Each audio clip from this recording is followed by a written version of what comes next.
feel free to. Just don't pull me in from 9:35 to 9:40 when I'm doing that. All right, good luck.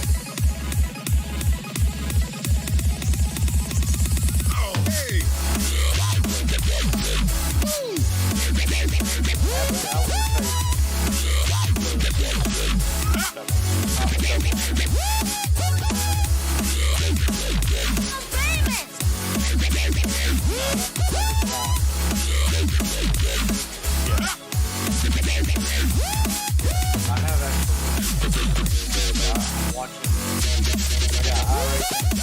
I got Facebook. I'll watch it. So I just need iRacing.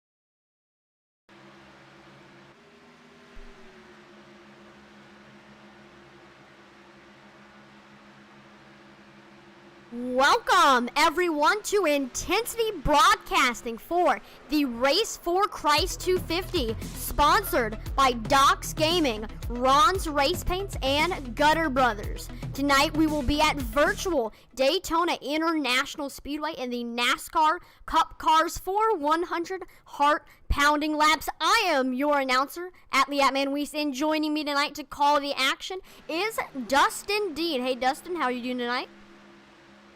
I'm doing great. Just looking for a great race here tonight at Daytona, as we raised some money for some charity tonight, which is always good. But I'm more excited about this racing, if I have to be honest.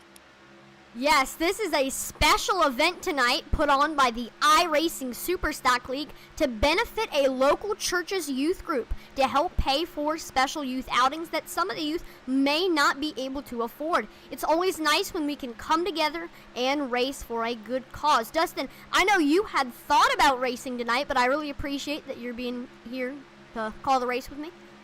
Yeah, absolutely. I think that it's going to be fun if you're a driver, but I'm going to feel a whole lot more comfortable here in the booth with you, Atlee, tonight.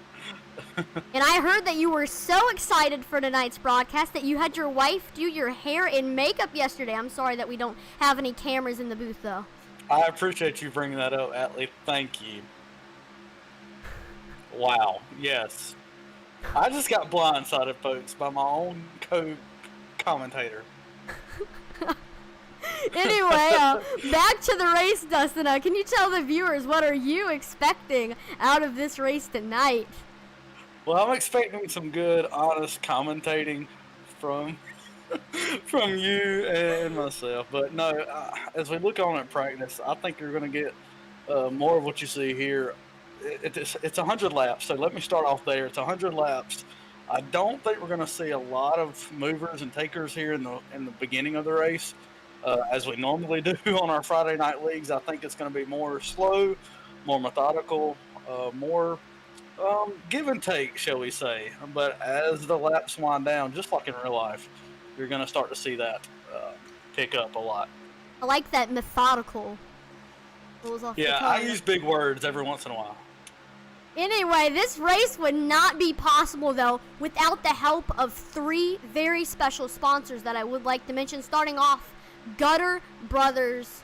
We'll take some time to mention them. Gutter Brothers LLC, diverting roof water in all of Maine. You can trust the brothers with your gutters. www.gutterbrothersmaine.com. Again, you can trust the brothers with your gutters.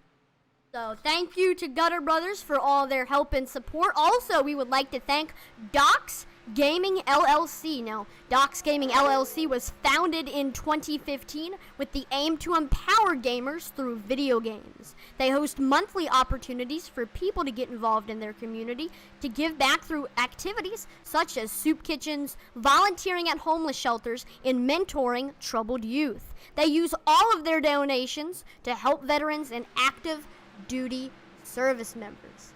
And then we'd also like to thank Docs Gaming because they support 76 Operators. So 76 Operators, if you don't know already, is a military and veteran support community. They fight together, they work together, and they play together. They support each other and welcome the broader community, united in addressing and solving mental health challenges. So if you have a donation or some money that you don't know what to do with, whether it's big or small, maybe think about donating it to 76 Operators. And last but not least, the final sponsor that I would like to thank is Ron's Race Paints. Now, Ron's Race Paints will help you with quality iRacing paint schemes and logo designs, and you can find them on Facebook at Ron's Race Paints.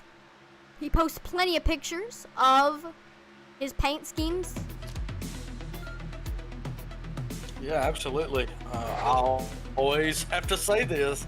There's just something special, Atlee, about running your own paint scheme. Nobody else has got it in the world, and Ron's, he'll definitely hook you up with that. And I do want to say thanks to these great sponsors and everybody that's joined this race here tonight. We do have some big payouts, probably the highest I've ever called, I think, been a part of.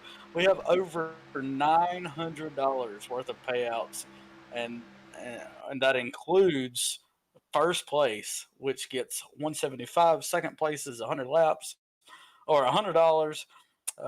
As we are winding down practice here, we will go to qualifying. But third place will get $80. Fourth place, $70, and fifth place, $55. We also do have some special awards for 10th place. If you come in 10th, you will get $10. The pole winner, he will get $10. We'll find out who that is here shortly.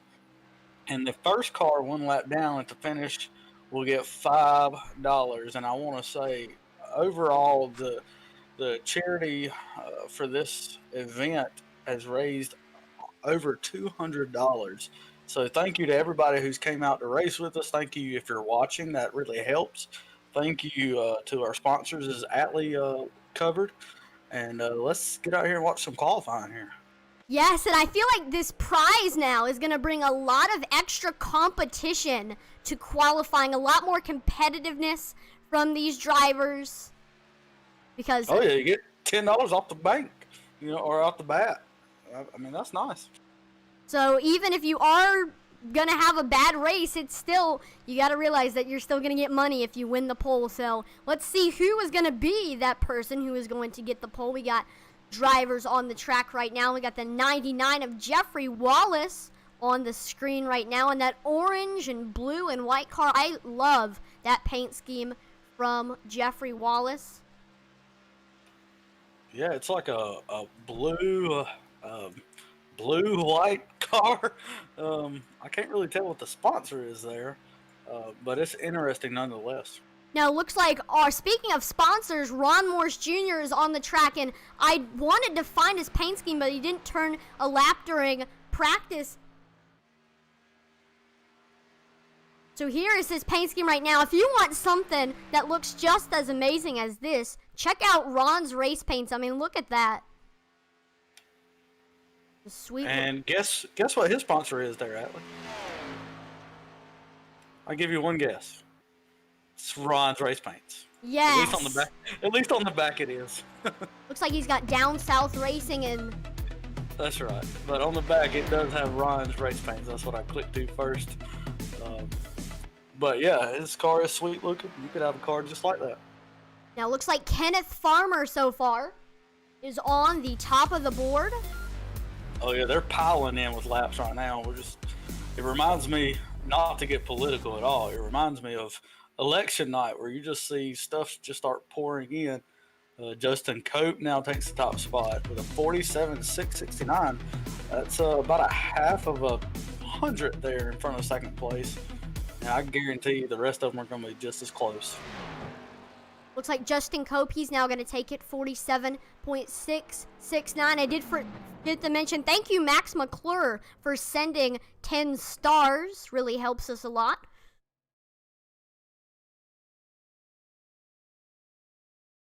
Still a lot of drivers still need to get on the board. Yeah, and so what he's talking about there is on Facebook, you can actually send stars, help us out a little bit. You can chat, get involved. You don't have to just watch. You can actually tell us who you're pulling forward. Tell us something that maybe we missed. We do miss things from time to time, so help us out there.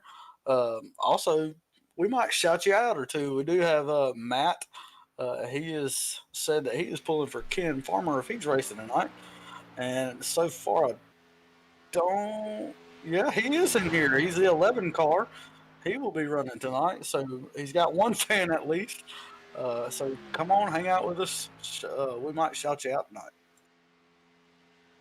And yep, that's a very good performance for Kenneth Farmer. He's in the top 10, but right now Justin Cope is looking to be the recipient of that $10 unless anybody else has anything for him. At 5 minutes, we will have the drivers meeting. I feel like a lot of times the drivers meeting is a whole event of its own, so when we get around that time, we'll stop talking so you can listen to Ian Martin talk about the rules and regulations. Now remember, this is a fixed setup race, so it's excited to see the drivers on a level playing field. Yeah, exactly. I've always had the mindset of I want to get beat by somebody else who's truly better than me, or they got into me or something like that. I don't want to get beat because somebody, has better setup and has more time. But that's just always been my thought. That's what we're going to have tonight. We should be getting really close as drivers wind down here to that drivers meeting. Welcome everybody to the Race for Christ. Will be your pole sitter is tonight. Sponsored by Docs Gaming LLC, Here's the drivers meeting. Gutter Brothers LLC of Maine, and Ron's Race Paints. Please make sure to find our sponsors on their social medias and show our support. Tonight's 100-lap event is broadcasted live on Intensity Broadcasting. You can watch the live stream or the live replay on Twitch, YouTube, or Facebook. I'm going to go over tonight's drivers meeting quickly, so please listen carefully. Tonight's race will have iRacing control cautions. Race control will throw cautions for a 3-car or more pileup. If there are 2 cars or 1 car spun out, they need to get back rolling. There will not be a caution thrown for that. iRacing controlled lucky dogs only. I will not be giving any waiver rounds whatsoever. There are 3 green-white checkered attempts for the event. If all 3 are used, we will finish under caution. The leader controls the starts and restarts in the restart zones. The leader has lane choice, and that must be called before we cross the line to take the 1 to green. The leader must maintain pace speed until they fire on starts and restarts. No slowing down a substantial amount to stack up the field. That will result in a 1-lap penalty. Professional restarts, please maintain 1 car length or less gap between yourself and the car ahead. If you lay back for a jump, that will result in a 1-lap penalty. If you cause a caution tonight, you will be put to the end of the longest line. And if you cause 2 cautions, you will be removed from the race server. Passing under the yellow line is legal and allowed, but it will result in a disqualification and removal from the server if you cause a crash doing so. Everybody is placed on a 22x incident limit. Once you reach 22 incidents, you will be disqualified, and that flag will not be cleared. All drivers will have 1 fast repair for the event. I will remove or penalize any driver at any point, if appropriate, without a refund. Keep the radio chatter to a minimum. Only use the transmitter if you have to pit or to call out a crash or a checkup. Arguing or excessive swearing will not be tolerated whatsoever. The payouts for tonight's event are $175 to win, $100 to second, $80 to third, $70 to fourth, and $55 to fifth. Our sponsored awards tonight are $10 to 10th place finisher, $10 to the fastest qualifier, and the first car that finishes 1 lap down at the finish will get $5. The total we raised for the youth group charity is $275, thanks to all of the entries and donations we received. Once the race is complete, everybody please drive back to your pit stall and reset there. If your car has too much damage to drive back to your pit stall, please stop and reset where you are. After the race, the winner may celebrate however they please, and the top three, please make your way into the Discord waiting room to be interviewed by our announcers. Good luck, everyone. Let's have a clean race. 100 laps is a lot of laps, and will take a lot of time to complete. So let's take it easy and have fun. If you have any questions at all, feel free to ask. Well, like he said, 100 laps. That is a long race here tonight here at Daytona, and I can tell you those first 50 really set up the finishing of the race. And so those first 50, you're just wanting to mind your P's and Q's. Just keep it off everybody else. Try not to wreck. Hope there's no big one, and see where you end up as they come down to the checkered flag.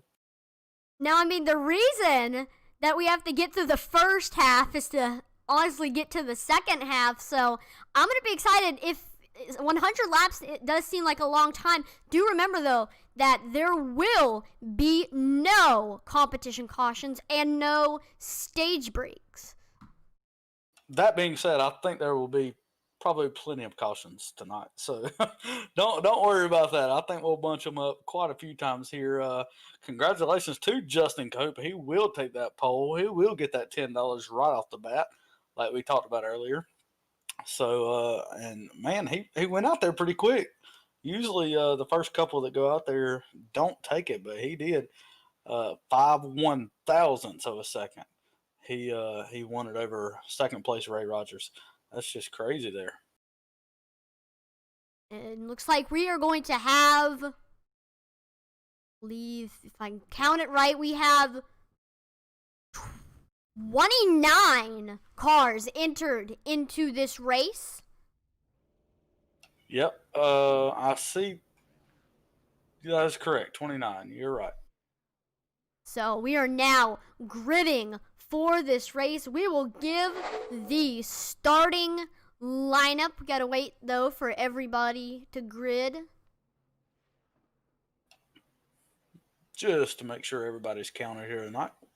Want to give proper props to every single driver who donated. Honestly, usually you pay to enter, but this was mostly donation. Yes, you still get money for finishing the top 5, but most of this went to donations. So again, thank you to all the drivers. And they're already talking about strategy here as I listen in on some of the drivers here tonight. What is a strategy tonight as they line up? I know, we always joke about how, why would you even have a strategy at a track like Talladega or Daytona? It's the unpredictableness, but still, strategy can help. So let's go ahead and take a look. Everybody has gridded for the most part. Let's take a look at the starting lineup. All right, like you said, Atlee. Justin Cope is starting in the first position in the number 59, 47.669. He got $10. Second place, 51 of Ray Rogers. Starting third is the 2 of David Emig, and fourth is the 55 of Paul Mulrain. Yeah, starting fifth is 05 and Joshua Abbey, and we've seen him up there mixing it up a lot. 88 of Mark Cook will start sixth. 78 of Dave Coburn, let me say that right, will roll off P7. And Daniel Worthington in the 13 car will roll off in P8 tonight. Starting ninth in the number 24 is Jimmy Frazier. Starting 10th, our very own sponsor, the number 30 of Ron Morris Jr. 11th is going to be our very own, Intensity Broadcasting very own, 81 of Josh Hall. And starting 12th is the 346 of Jonathan Thompson. Already shouted out tonight, we have Kenneth Farmer in that 11 car, starting P13.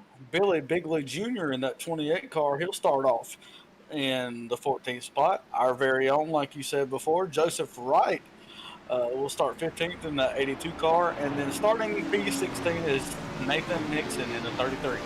Then starting 17th is ironically the number 17 of Jason Hand. Starting 18th is the number 10 of Dalton Martin. Starting 19th is the 45 of James Sierra. And rounding out your top 20 is the 99 of Jeffrey Wallace. Yeah, 21st will be Scott Coburn in the 14 car, and the 22 car is Hector Lorena. He will start 22nd. 23rd is Cody Bullock in the 21 car, and 24th is Daniel Keith Jr. in the 23 car. Then starting 25th is the 20 of Charles Candina. Then 26th is the 29 of Kevin Dampier, and 27th is the 38 of James Catrone. As looks like the pace car is about to pull, pace car is about to pull in this time by. And there were some others that were not mentioned that are starting this race. Yeah, starting in the back, we got Wyatt Martin and John Ernst. They are both starting in the back. Maybe some strategy, maybe not. We will see as we go along here. So here we go. Pace car pulls in, and we are green for the Race for Christ 250 here at Daytona. Look at that bunch of cars going down the tri-oval into turns 1 and 2. Justin Cope right now is clear of the 51 of Ray Rogers on the top. He's getting a great push from the 2 of David Emmett. Yeah, you're exactly right. A great push. It looks like that they're just going to hold it down there. They start getting single file. I wonder if I wondered before this race if they were going to do some single file racing. It takes patience by everybody to do single file, but it looks like that top 10 with the minus of that car on the outside there, will all be single file on that low side. I do believe the car on the outside is Billy Bigley Jr. I actually looked the driver up, and looks like Billy Bigley Jr. has qualified for Cup races, Xfinity races, truck races. He raced in the Slim Jim All Pro Series, so he's a pretty famous driver in this race tonight. Yeah, you're exactly right. And just like I thought, they are all getting single file at the front here. You see that one car on the outside trying to make something happen, but everybody else seems to be content down on that low side, and that's really what you want to do. If you're especially in that top 10, you just want to hang out here. Like I said, for the first 10 laps, yes, it may be boring for you at home, but I promise you, for these drivers, that's what you want to do. You just want to hang out. You like where you're at, and you're content staying there. As we come up here on lap 4 out of 100. So we got a long way to go. So buckle up. It's going to be a bumpy ride, I can promise you. So right now, the 59 of Justin Cope is out front. I think it is going to be pretty much single file for the first 50 laps. After that, I think we might see a little bit more aggression from these drivers. Again, $175 is a lot of money. You could get a lot of bubble gum at the grocery store. Well, used to growing up, bubble gum was only about 15 cents, okay? But now, bubblegum is a lot. So, you know, you might not get as much as you could nowadays, but you're right. You can surely get a lot of bubblegum. We see some cars start forming on that outside line, including our very own Josh Hall back here in the pack, trying to make his way through all this single file traffic. We do start seeing some more cars getting involved on that outside line. We could see a run start here, and that's when things will get interesting very quickly.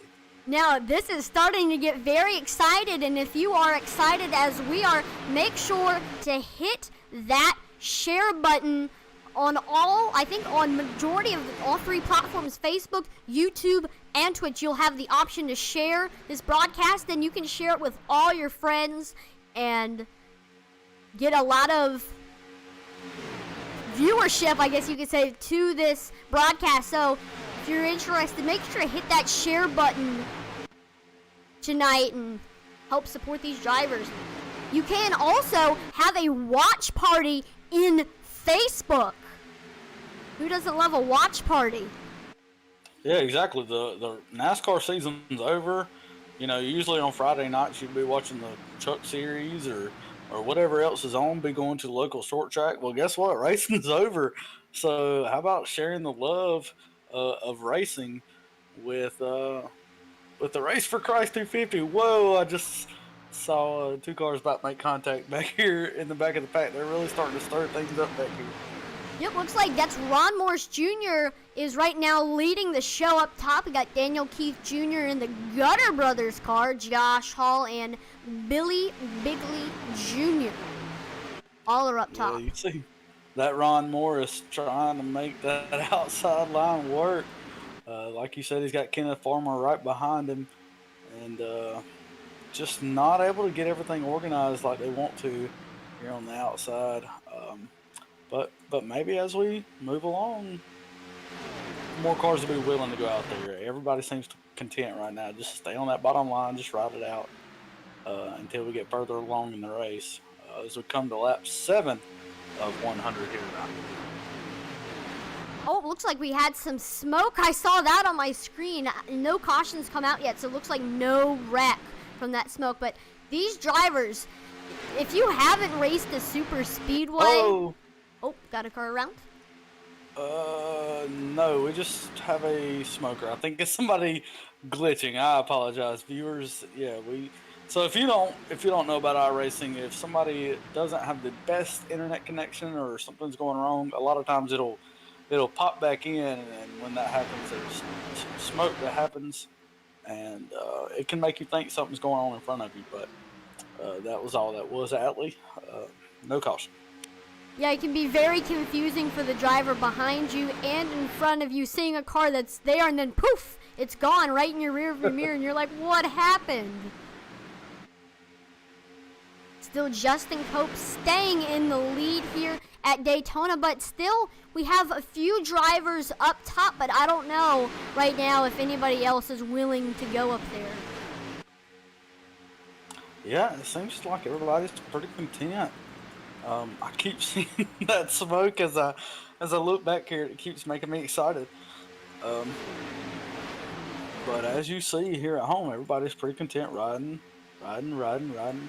My only question is, if you're back there and you're in 21st, let's say, are you content riding back there? Do you want to? As I've said before, I'm just not willing to stay back there. I'm always wanting to get to the front as quickly as possible, and I don't see a lot of that tonight. I see a lot of patience.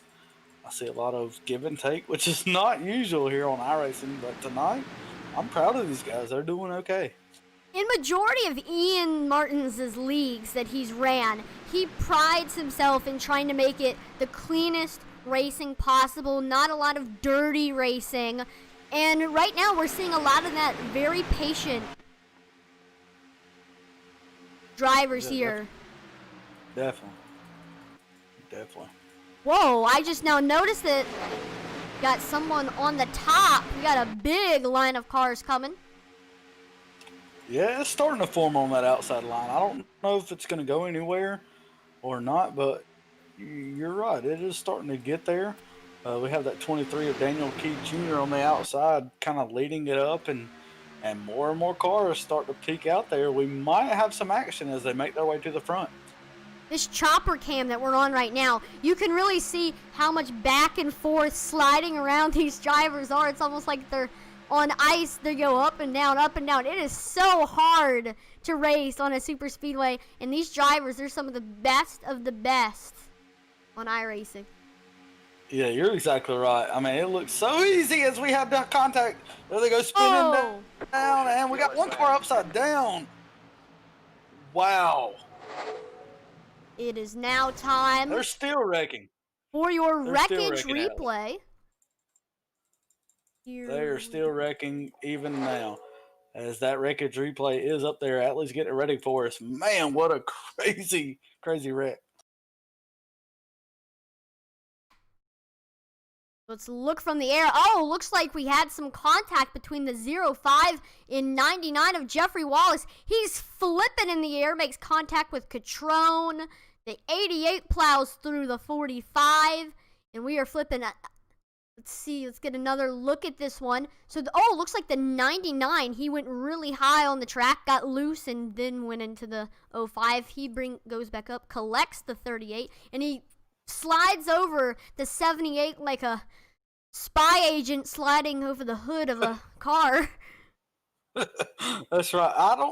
I can say I don't think I've ever gotten loose like he just did. I don't know what happened there. I don't know if there was some kind of, I don't even know. I want to say glitch, but it wasn't a glitch. He just, like you said, he got loose, which is not too common unless somebody's getting on your rear bumper. It didn't look like anybody was. I don't know what happened there, but either way, he got upside down. And Atlee, can you confirm for our viewers here, do they have a fast repair tonight? They do indeed have a fast repair, and looks like we do have only one though. So we do have some drivers on pit road right now. Charles Cadena and Jeffrey Wallace are on pit road. Okay. Well, you got one fast repair, so that means usually I always like to save my fast repair until I really, really need it. Even if I have some damage, I'll save it. That way, later on, if there's a caution and I get in that I can still be in the race. It's every man's decision for himself or woman's. But tonight, as we look on, it really stinks. We're on lap 12 of 100, and some people are probably going to have to use theirs already. We got a ton of people going onto pit road. Why would you be going on pit road here? What's the fuel mileage here tonight? Do you know, Atlee? I'm not exactly sure what is the fuel mileage here. Looks like we're going to have the 51 machine win the race off of pit road. That's Ray Rogers. Get the 2 car. Billy Bigley. As I'm very interested to see all these drivers on pit road. Strategy. Looks like everybody has gone onto pit road except for Scott Kerberg, Josh Hall, Hector Lorena, and Justin Cope. Yeah, Justin Cope's been out there on front all night. He took the pole. He's still out there riding right behind that pace car. And Hector Lorena right behind him in that DeWalt car, looking really pretty. And our very own Josh Hall sitting right behind him in 3rd place tonight. So really mix things up here with a caution. I'm not sure why you would pit unless it was a fuel mileage thing. So I'm thinking maybe the fuel mileage wasn't. It couldn't take you all the way. Let's say that. Now, I don't know if it couldn't take you all the way. I'm not sure that pitting here would get you there to the finish, but maybe it will. Maybe I'm wrong on that. Yep, only 4 cars stayed out, and these pit stops should shake up the field a lot. Many drivers that may have been in the back are going to be up front now.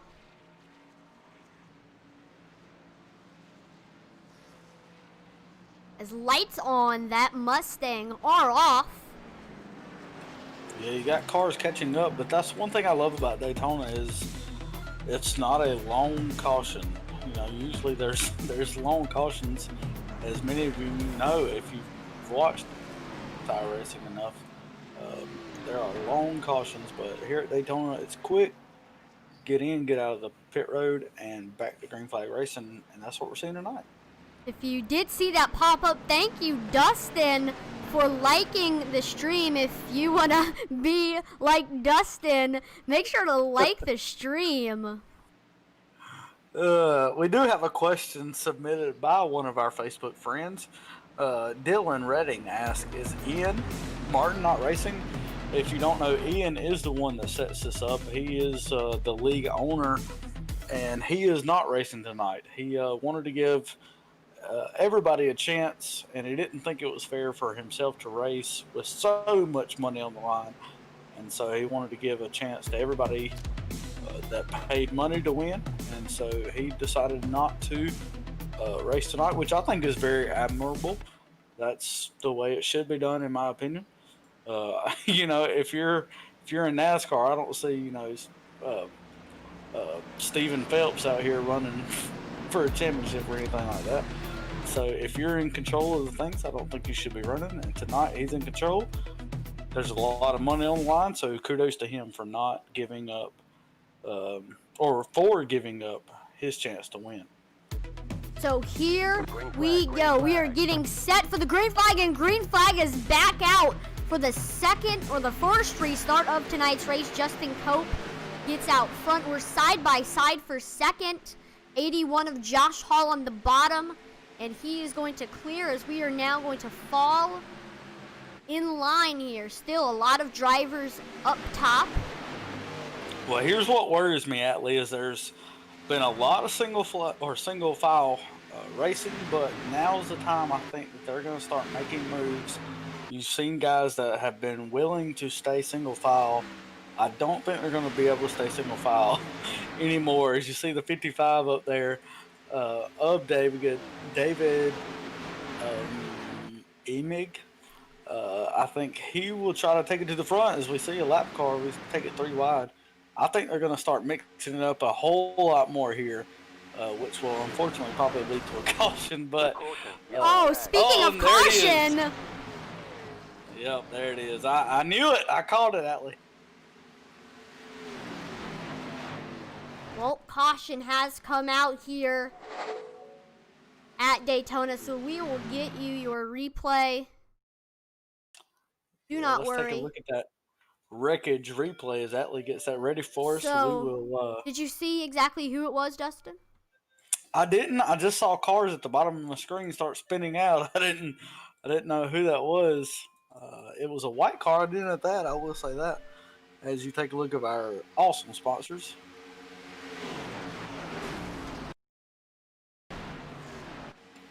Yeah, you see there's just a lot. I saw it was a white car, but I couldn't tell who it was. Like, I found it. Looks like there it is. The lap traffic, I think. The 14 moved down to avoid the lap traffic. Then he went back up, got loose the same way. Oh.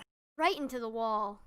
Looks like he got loose the same way that the other person last caution got loose. And on the straightaway, he went down, he flew back up, and then he went back down and got really loose. Let's see this again. Yep.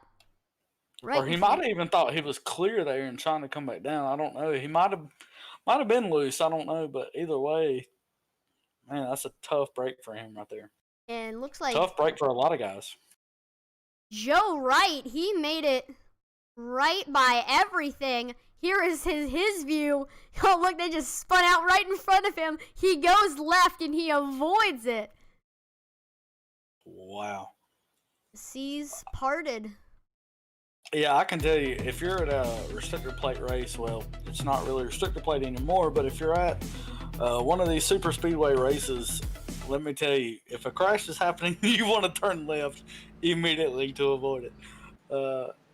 That's really all you can do, and it worked for him. But man, tough break there. That's twice, like you said, Atlee, that cars have just gotten loose, I think, on that tri-oval. I don't know what it is tonight, but if it wasn't virtual, I would say maybe there's some oil down, but that's not an option here tonight, so I don't know what's going on down there. We have some takers on pit road here at Daytona, so let's watch and see how everybody fares. Looks like that 78 car is getting tires. As you can see, no crew members go out. He floats up in the air. Well, you know, that new next-gen car is coming, and we're not going to have as many crew members. Well, iRacing takes it a step further, where they have no crew members, but they still get tires changed. Yep, that's the cool thing about iRacing. Real-world stuff doesn't apply. Yeah, that's right. No, I think it's a mix of a couple things. There's so many polygons and things that would have to be thrown in there that would just take up frame rate that we don't really think it's necessary, and so they keep it out, which is fine by me. As we look at our top 5 here, we still have Justin Cope in that lead. Josh Hall still in second place. In third place, we got Paul Martin. Fourth place of David Emig in that 2 car, and and the 51 is Ray Rogers. So Dustin, I have gotten word that it's pronounced Amy for that driver. Thank you, Amy. I am horrible with names, so forgive me, anybody, tonight if I pronounce your name wrong. So we do apologize if your stream is a little pixelated right now. We're having some internet speed issues, but please stick with us, and we hope it improves soon. Like drivers having internet issues, we unfortunately aren't immune to the internet gremlins of the world, so just stick with us, even if it is pixelated. But if you recall, Atlee, the first couple races, or maybe just the first race, I called you Atlee the first night. I forgot your name, Atlee, okay? And so exactly like that, if I pronounce your name wrong tonight and you're driving in this race, don't take it personally. I'm just bad with names, period. But we are coming back to that green flag here. We will have just over 80 laps to go, 81 laps to go to be precise. And it's going to be interesting to see what they do here. Do they stay single file like they've been trying to do, or is it time to get to the front to see what your car will do? That's up to each individual driver, but it'll be fun to watch. If you are just now joining us, welcome to the Race for Christ 250 being put on by the iRacing Superstock League, and we are currently in sunny Daytona Beach, Florida. So greetings from Florida. It is sunny out here. I will say that. Man, look at that. And nobody is adhering to the social distancing guidelines, but that's okay here. It's virtual, folks. As we do go back to green flag, Justin Cope will take that 59 car and he will accelerate it. But, man, Josh Hall looks strong on that outside line, except he gets left hung out to dry there. That's disappointing as they head down into turn 1. You do have some drivers coming to pick him up. Oh, nope. The 28 moves back down, but the 113 car is up there. He's going to help Josh out, maybe try to get him out front. Yeah, that's the 113 with Daniel Worthington out there with Josh, as that inside line maybe not as good as it was at the beginning of this run.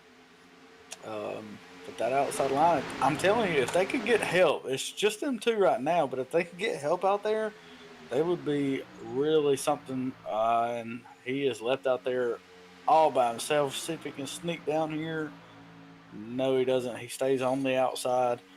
And it looks like we might go single file here for a while. Looks like Joseph Wright is also on the top.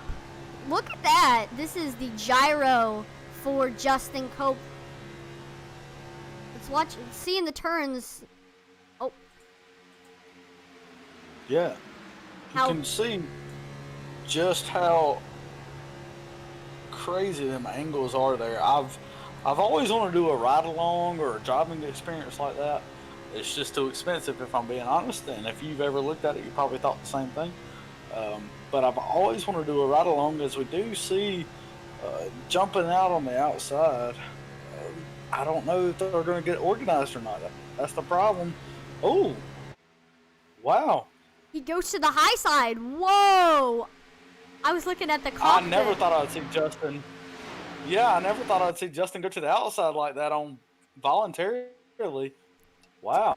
So that's now going to put David Amy in the lead on the bottom now. Yeah, I guess he thought, like I do, that outside line is going to be strong if they can get organized. But the problem is, can they get organized? I mean, there's enough cars out there to do it, but they're all spread out kind of right now. And earlier you were talking about how expensive the driver experiences are. One driving experience that isn't expensive is definitely iRacing, only $15 a month. And you all know what time of year is coming up, Christmas time. So if you know a racing fan who you think would enjoy iRacing, it makes a great Christmas gift. And if you already have iRacing, there's also they also sell gift cards. They do gift cards, and I will say like I do a 3 month at a time thing, and it's only $11 a month, so it's $33 every 3 months, which is not bad, you know. And so, yeah, get involved.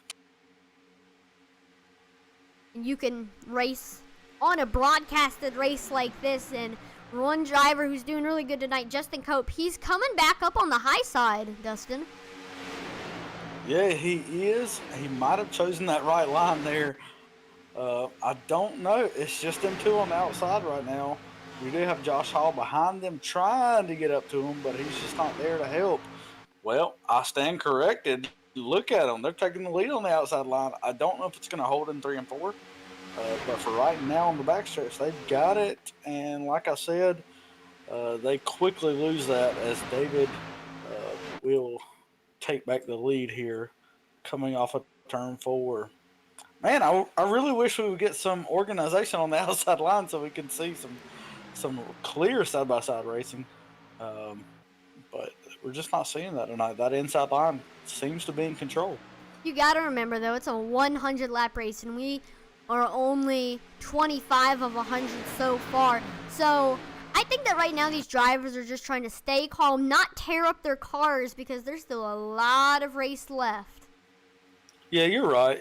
I know several drivers have already used their fast repair, and so, you know, they're being extra cautious.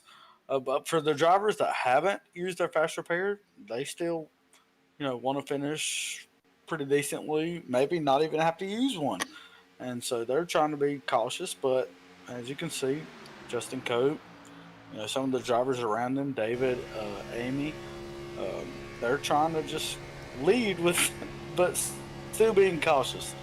Lead with cautiousness. Is that a word? Maybe. Cautiously. Now, I hate to be the bearer of bad news, but Kenneth Farmer is mainly disconnected. So anybody that was in the broadcast, oh, no. He is manually disconnected. Same thing with Cody Bullock, but make sure to stick around. And for those, yeah, stick around. If you're new to iRacing, what that means is somehow, I don't know why, but manually disconnected means they physically hit the quit button and they disconnected themselves from the race. So something must have not been going his way, or something. So sorry about that, folks. But either way, we've got a race up here for the front. There were some really good bump drafting there that got a little squirrely. But David Amy continues to lead this race. Just kind of content out there in front. I bet he is content. Now, Dustin, we did have an earlier question that went unanswered, but I do have an answer. I have been told that the fuel window is around 35 laps for these drivers, and tires are good for the full tank. And remember that these drivers only have 2 extra sets of tires, too.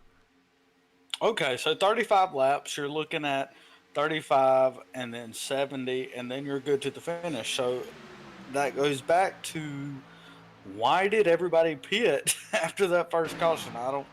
I still don't know why everybody pitted. Because you can't make it on that strategy. Maybe if you save a lot, you can. I still don't understand why everybody pitted, but nonetheless, I guess it can't hurt. Man, look at those 2 cars on the outside just taking charge. Wow, look at Justin Cope. Justin Cope is getting a great push from Billy Bigley, and they might take the lead here in the tri-oval if they keep going at the rate that they are, but whoa, going in like a slingshot. The 2 car has a great entry. Yeah, if it's only 2 cars, you've got no momentum. And so that's the problem. You got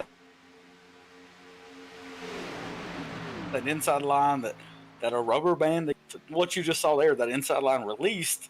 And that's what just pushed David Amy there to the lead right at the tri-oval. I know man, that outside line really needs to get organized if they want to make a run at it. For right now, they're just trying to stay up there. We do have the 346 of Jonathan Thompson and the 30 of Ron Morse Jr. also joining the party on the high side as well. Yeah, and if you look here, we only have about 10 or 12 cars in that first pack. that you see right there, but there is a whole another pack of this field that have kind of chosen, I assume, to stay near the back. Right now, you have Jimmy Frazier in the 24 car back there leading that pack, and I think they're the more content drivers just to wait it out and see what happens here after we've seen already one wreck tonight. Well, I say one wreck, but one big wreck, and then another just a secondary wreck after a caution. Uh, but I think they're anticipating these guys up here as we come to lap 31 just to start racing and maybe wrecking.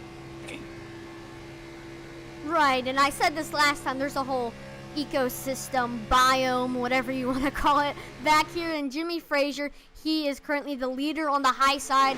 We do have the 99 machine of Jeffrey Wallace up there. But back up front, still hanging in there, is Justin Cope and Billy Bigley on the high side.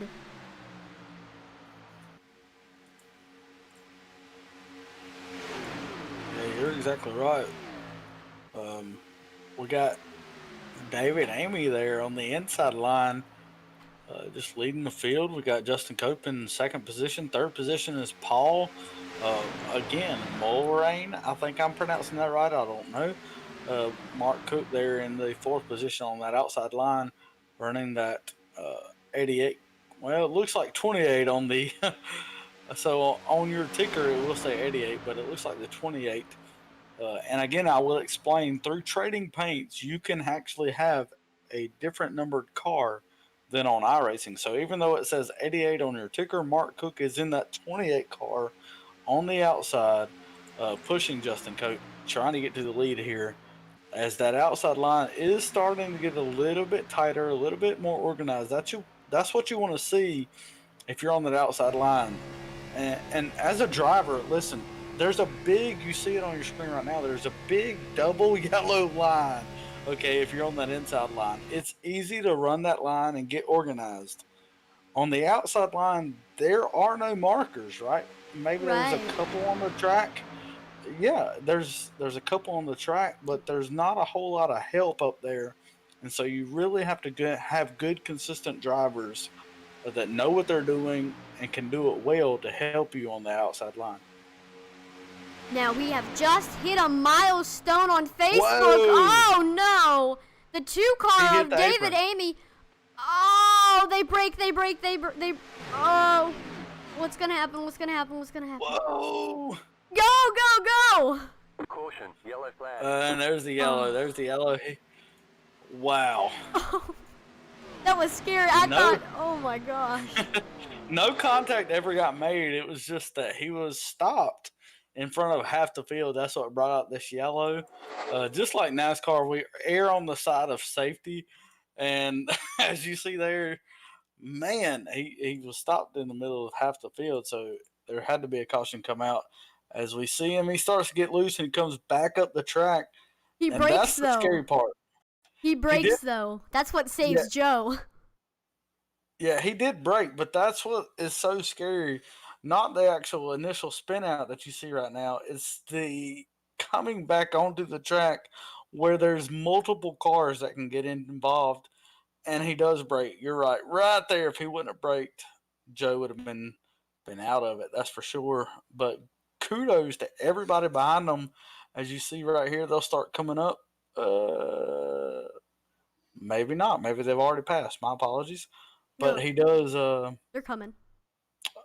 They're that far behind. Man, I did not realize that. Here you go. Yeah, there they start coming. You're right. There they start coming, and that's what brings out a yellow. Whenever there's a car that's very, very slow, that'll bring out the yellow every time. I didn't realize they were that far back, Atlee.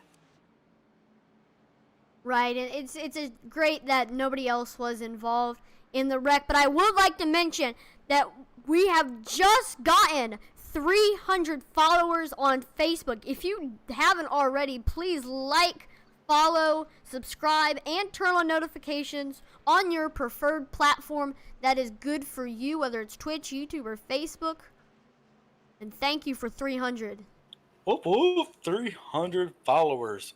Listen, we have a lot more viewers, I will say that, that maybe just haven't clicked that follow button. If you're watching tonight, now might be an opportunity while cars are pitting just to hit that follow, just to hit that like for Intensity Broadcasting and follow. I know I personally have it set up to where you can check where every time we go live, you will get notified. So you can never miss any of the action. And tonight, I think you should do that. If you love racing, you love NASCAR, maybe check that every time we go live, you get notified, so you don't miss out on anything. So we had a lot of commotion by the ocean here at Daytona. Hector Lorena and Josh Hall both beat out leader Justin Cope off of pit road. Did you just say motion or commotion by the ocean? I did. Very nice, very nice. But you're right, we did have a lot of commotion in pit road. A lot of takers. Like I said earlier, or like you said, lap 35 was that magic number. We are now on lap 36, and so we did have a lot of takers. Probably a lot of people really were thankful for that caution coming out, so they could take fuel and not have to make green flag stops. So right now, while we have a break, let's take the time to thank our sponsors for all their help and support for this. Let's start off with Gutter Brothers LLC, diverting roof water in all of Maine. You can trust the brothers with your gutters. www.gutterbrothersmaine.com. And we'd also like to thank Ron's Race Paints. Ron's Race Paints will help you with quality iRacing paint schemes and logo designs. You can find them on Facebook at Ron's Race Paints. And then, of course, the very own Docs Gaming. Docs Gaming LLC was founded in 2015 with the aim to empower gamers through video games. They host monthly opportunities for people to get involved in their community, to give back through activities such as soup kitchens, volunteering at homeless shelters, and mentoring troubled youth. They use all of their donations to help veterans and active duty service members. And I would also like to mention that Docs Gaming supports 76 Operators. 76 Operators is a military and veteran support community. They fight together, they work together, and they play together, and they support each other and welcome the broader community, united in addressing and solving mental health challenges.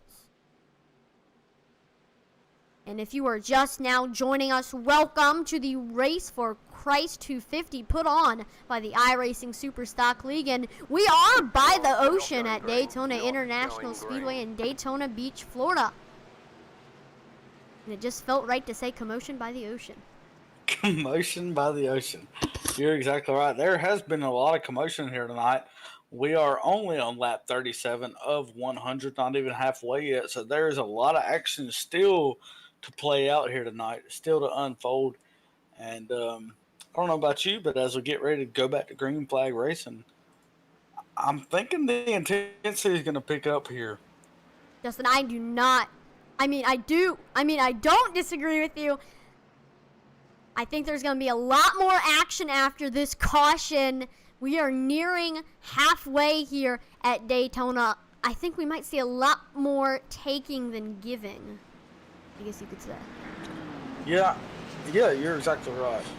I think that as we get closer to halfway, I think halfway is that turning point of where the giving is no longer a thing, and I got to make my way to the front. We still have 2 cars I think are out of the race.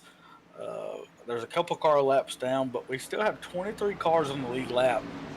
And if you're, let's say, 10th to 23rd, it's go time, right?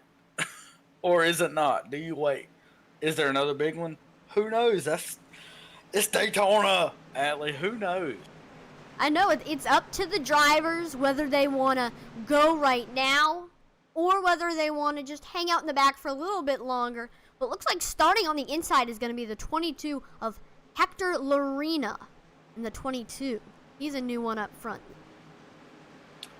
Yeah, he's definitely been in that top 5, top 10 area all night, and so it's impressive to see him sitting there starting second.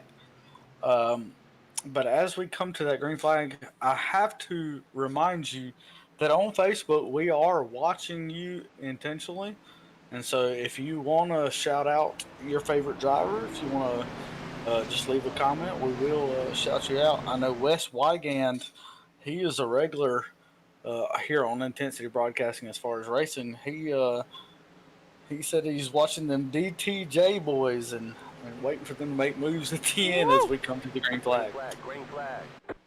We do have a couple of teams, but green flag is back out here at Daytona. We got Hector on the bottom. He's going to get a great jump in that number 22 machine. But you got the 28 of Mark Cook on the outside. See what he can do. And it does. Yeah, Justin Cope, our pole sitter, he's right there behind Mark, and he's going to be pushing him. I thought he was going to try to take it 3 wide there, but he didn't. He chose to stay behind him. Mark Cope's going to come down to the inside line, and that leaves Justin out there just preparing for the taking of the lead here. As I think, mark my words here, Atlee, I think he'll lead this lap. So let's see what is going to happen. Will Justin Cope lead the lap? Yeah, Justin Cope is going to lead the lap here. And I heard... Yeah, go ahead. I'm sorry. I have heard you mention, Dustin, that sometimes when you see these drivers go down to the bottom, you think that they should stay up top. Yeah, as you see Justin Cope there, it's instinct, right? As you pass the leader, you want to get in front of him. But I say, as you see right here, that outside line is so strong. What Justin did there was he took the lead and he immediately jumped to the bottom. I think if he would have stayed outside right there, he would still be in prime position. But instead, I think Paul is just going to, as you see, he's going to take that line and he's just going to lead this lap. And Justin Cope is just going to fade back, as that's just going to keep happening with this rotation. I see it so often here at Daytona. That outside line gets ahead, the leader falls down, and then the next person in the outside line takes the lead. It happens over and over, and I don't know why more drivers don't take advantage of the outside line. They're so willing to go down to the inside line, as we do see them running just neck and neck here down the backstretch. Now, we do have some people reporting some connection issues. Again, we'd like to apologize for our connection issues, and please stick with us and in your free time. If anybody somebody who's watching, please shoot an email to Cox asking them to try to avoid connection issues on race night. We would really appreciate it. That's exactly right. We see that outside line, it's really starting to form out there. Paul Mulrain is just leading that outside line really well right now. You got Justin Cope down there on the inside line, proving me wrong. He's proven that inside line can work. Man, he's got Mark Cook pushing him right behind him, and they're hanging out there longer than I thought they would. You got the 113 of Daniel Worthington sitting there on that third car on the outside line. I thought he was going to take it 3 wide there. He doesn't. He stays in line. And I think maybe that outside line will have the advantage that I was talking about here as we run into lap 43 of 100. Boy, I thought they were going to make contact there for the lead. Yep, we are nearing halfway, and I do believe that this is when it is going to start getting exciting. We're already side-by-side racing. Got the 55 of Paul Mulrain on the top and Justin Cope on the bottom, so it can only get more exciting from here, and this already is very exciting, so I'm excited to see what's going to happen. Yeah, you saw earlier in the race we had 2 packs, right? We had the front pack, we had the back pack that were trying to avoid a wreck. Well, there is no back pack now. Everybody's there. Everybody's together. There are some stragglers at the back. I think that they're just trying to avoid any wreck that may potentially happen. But everybody else seems to be, like we predicted, Atlee, trying to get to that front, trying to get to position as we get closer and closer to halfway. right? 15 drivers are less than a second behind the leader. So we are seeing a lot of very, very close racing here. Yeah, you're exactly right. That outside line tries to get organized again. And I cannot tell you, or I cannot stress enough, how hard it is to get organized on that outside line. It really takes a set skill. That inside line, like I said before, has that double yellow line to really guide you. But that outside line, it's kind of a follow the leader. And that leader can really take anywhere. As you see, Paul, he kind of started up high, moved to mid-track, and you never know where that leader is going to go, and everybody else has to follow, and that's why it's so much more difficult on the outside line. But I will say they are gaining momentum right now. Paul takes just a neck heading into turn 3, but Justin Cope will lead coming off of 4. I think Paul may lead the lap here. No, Justin Cope will lead this lap. And so that's what it all comes down to here at Daytona, is who gets it and when it gets got. So, yes, I said that accurately. Oh, there's some contact back there.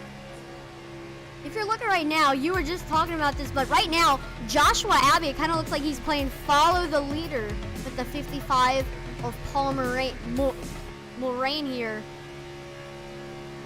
Wherever he goes, he seems to go with him. Well, that's what you want to do, is you're the pusher, right? Joshua Abbey, you see there in the 05, right behind him.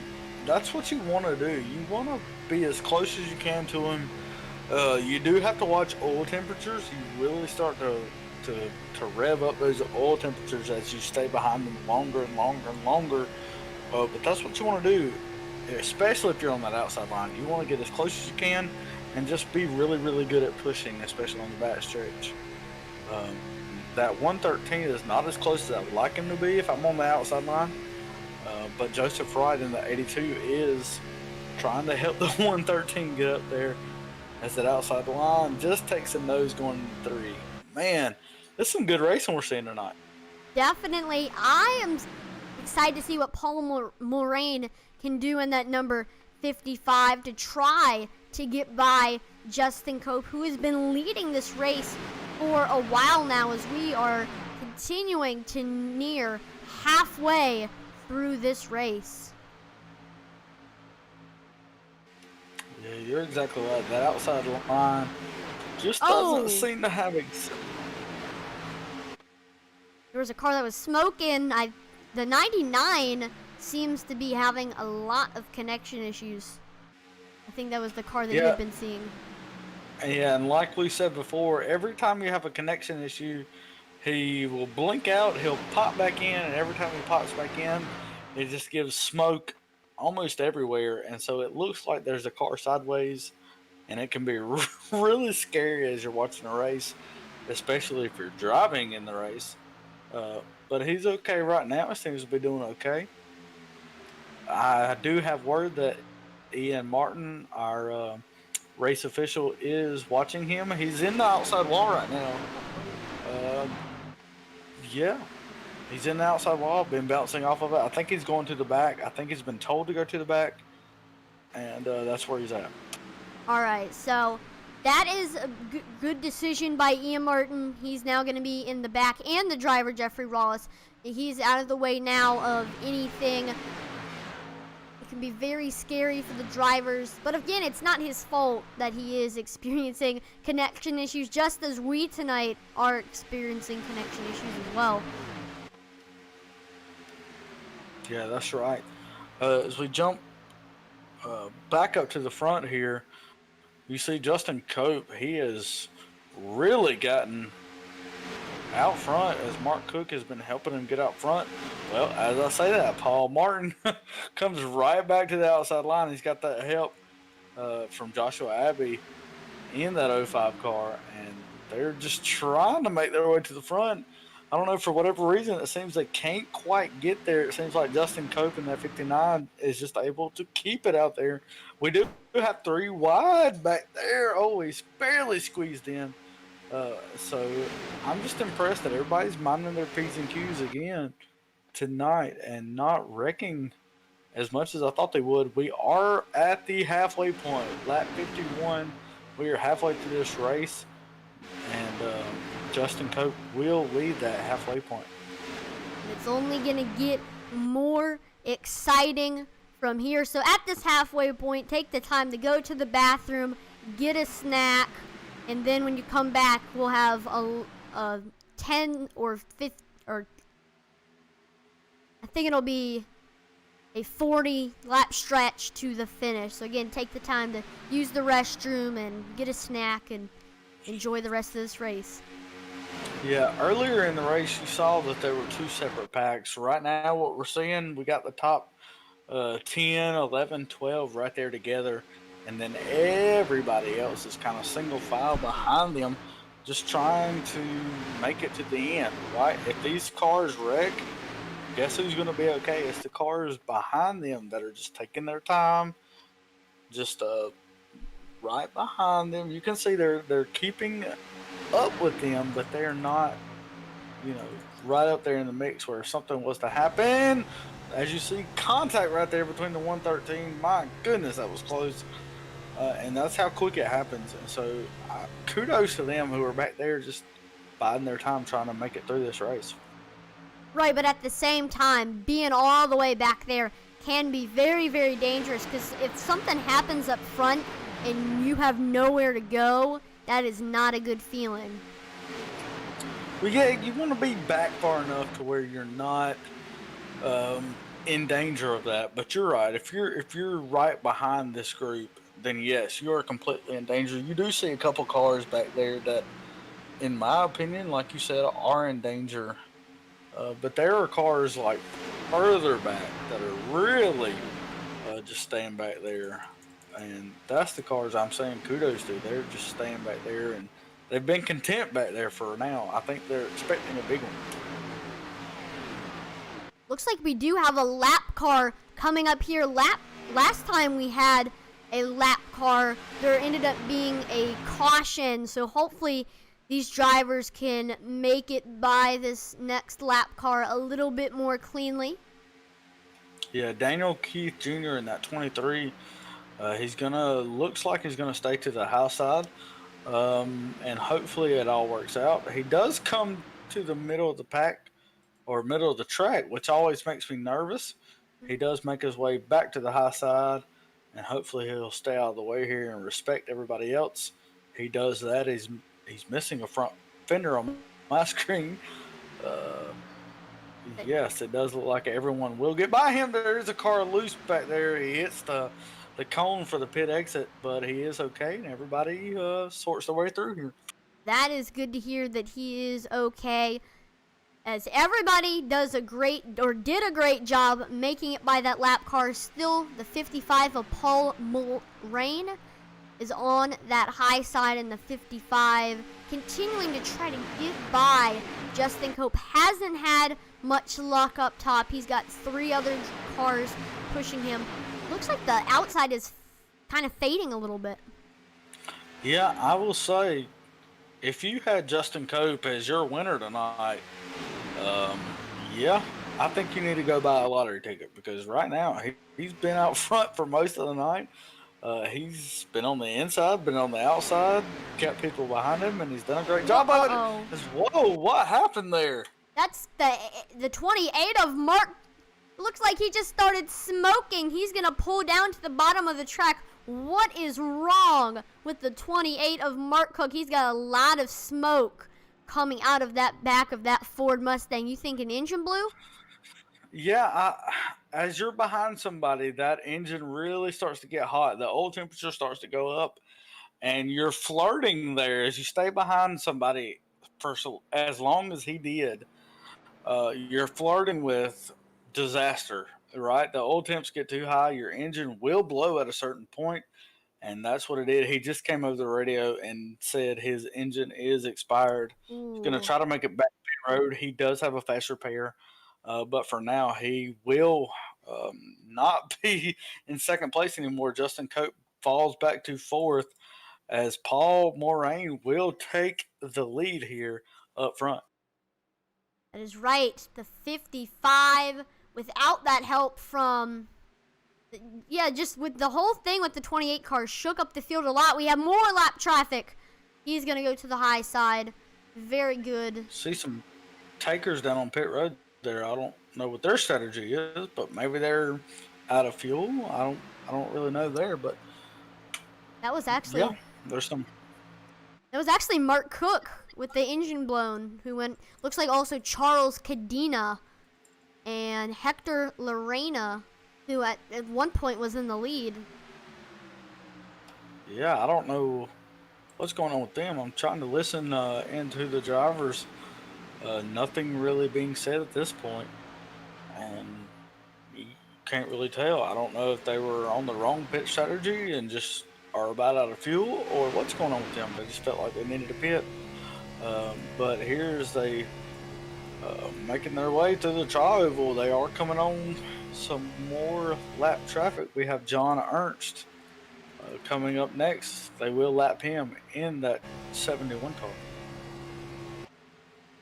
And we'll see if they can make it by him without any wrecking. These past few lap cars that they've needed to go by, they've done it very well. And we're single file right now. The past few times that they've needed to pass a lap car, there have been two separate lanes, the top and the bottom, but we're single file currently, so it might be a little bit easier. Yeah, it should be easy to get past if everybody's single file, minding their own, not trying to do anything silly here as we run up to lap 60 of 100. We're getting up there in the lap count, down to the nitty-gritty of this race. I feel like as the race has gone by, the best of the best has slowly gone to the front, and right now Paul Mulrain is in the lead. He waited so patiently for that lead, and then it came for him, and here he is now in the lead. That car is actually going to go all the way down for them to lap him. Yeah, I'm impressed by that. That's some class move. But somebody we really hadn't talked about tonight is Dave Coburn. He's sitting there in the third spot in that 78 FedEx car. We haven't really, like I said, talked much about him tonight, but there he is in the third spot, ready to pounce when the time is necessary right now. I don't know if it's necessary. Still got 40 laps to go here at Daytona, but he's sitting there in third in good position. Yep, and he's in a very good position. Third place a lot of times. Maybe the winner here on a green-white checkered a lot of times. Third place, they're behind the two others. The two others get into something up front, and he just goes right by it. Or I know a rookie mistake during a green-white checkered is getting the big jump, right? You get out there so far ahead. Oh, as you see, one taker there, two takers down on pit road, three takers now. They are beginning to make green flag pit stops as we're running out of fuel. They will be able to make it here to the end of the race as they pit. I think Josh Hall and Joseph Wright were a part of those. And so we'll see here. Hopefully a caution don't come out and track these cars a lap down. Also, Nathan Nixon, also on pit road. Well, I'm actually excited to see if maybe they could get off of pit road without them getting lapped, but I'm not sure if that is going to happen. Yeah, it'll be close. We do see... Yep, they are going off right now. Yeah. They're going to get lapped. Definitely. Yeah, they're all single file. Nobody's racing. The fastest you will see these cars go all night is right now. It's everybody's single file. That's where the draft is. I'm telling you, these cars are going max speed right now. Maybe some of them trying to save fuel, so maybe they're not going max speed. But the rest of them, I can promise you, you're talking speeds of 200, 200 plus. That's fast, Alex. Right, we do have a lot of these drivers. Looks like one of them, they're going 209 miles per hour is what I'm seeing here. That is insane, 209 miles per hour. I remember it was not very long ago where you were insane to go 203, 204. Now you got drivers going 209.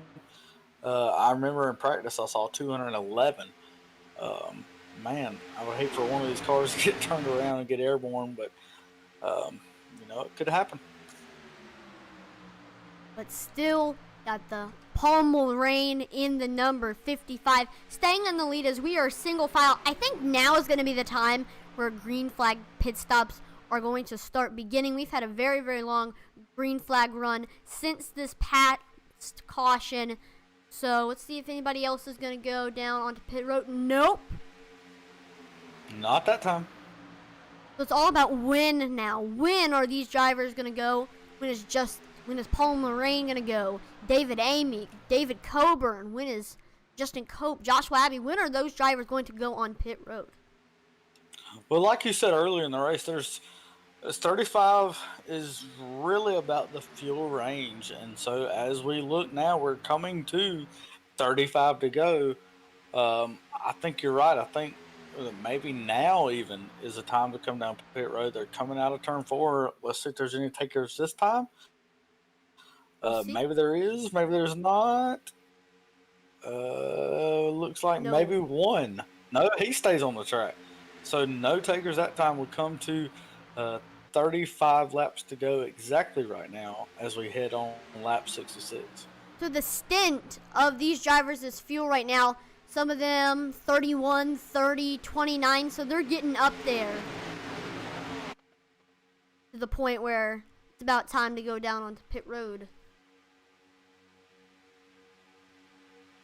Had a long time racing green for a long time, so I think right about now these drivers are going to start pulling on. Let's see if anybody goes this time. No.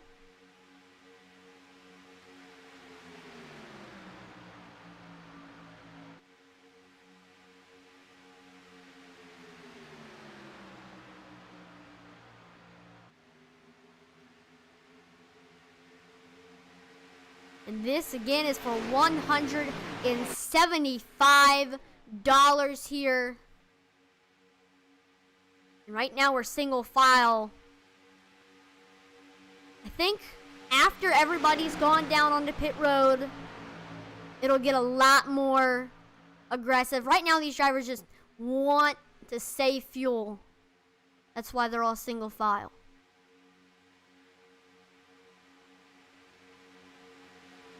It's their main goal. That's why they're doing it.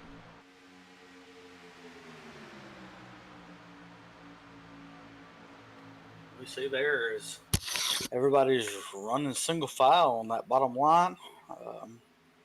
Just trying to make up as much time as they can right now as everybody else is pitted. So